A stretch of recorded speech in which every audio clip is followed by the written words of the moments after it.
मिथिला की पावन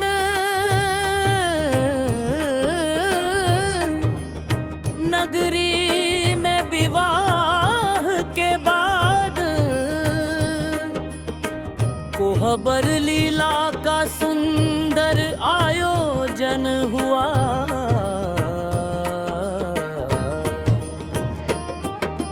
सखियां हंसी मजाक करती हुई बैठी थी, तभी लक्ष्मण जी वहां पहुंच गए। एक सखी मुस्कुरा कर बोली, लक्ष्मण जी आप बड़े वीर बनते हैं, लेकिन बिना बुलाए ही यहाँ आ गए, किसने बुलाया आपको?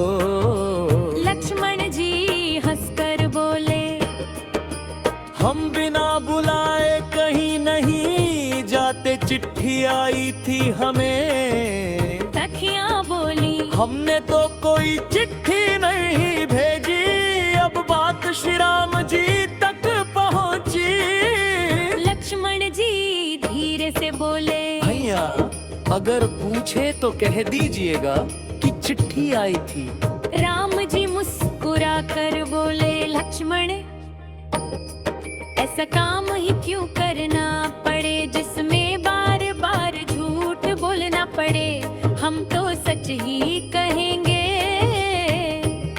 जब सखियों ने पूछा तो राम जी ने स्पष्ट कहा, कोई चिट्ठी नहीं आई थी।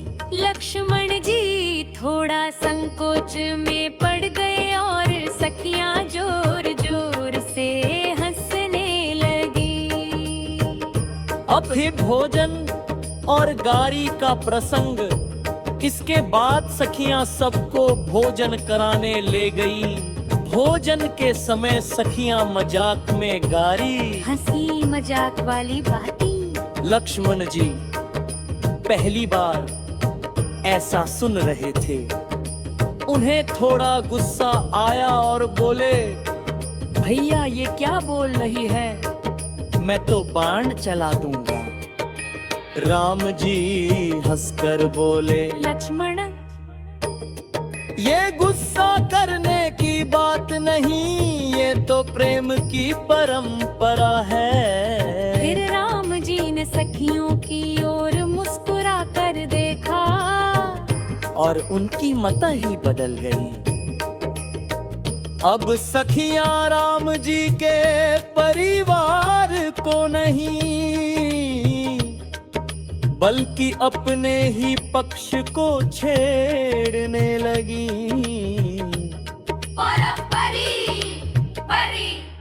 छप्पन भोग सजा थाल में, सखियां गावे हंसी की धार।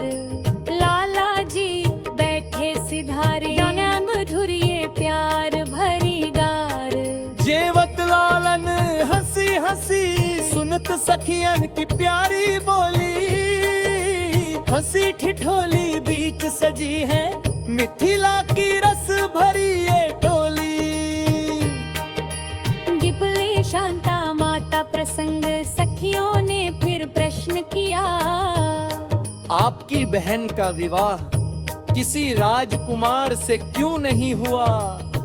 तब बताया गया कि शांता जी का विवाह महान ऋषि श्रृंगी ऋषि से हुआ था, जिन्होंने भगवान राम के जन्म के लिए यज्ञ कराया था। सखियां फिर भी हंसी में बोली, राजकुमारी को तो राजकुमार ही मिलना चाहिए था, पर यहाँ तो जजाधारी ले गए और पूरा वातावरण हंसी, प्रेम और भक्ति से भर गया। समापन। इस प्रकार कोहबर की ये लीला केवल हास्य नहीं, बल्कि प्रेम, मर्यादा और मधुर संबंधों का सुंदर संदेश देती है। बोलिए सीताराम जी की जय।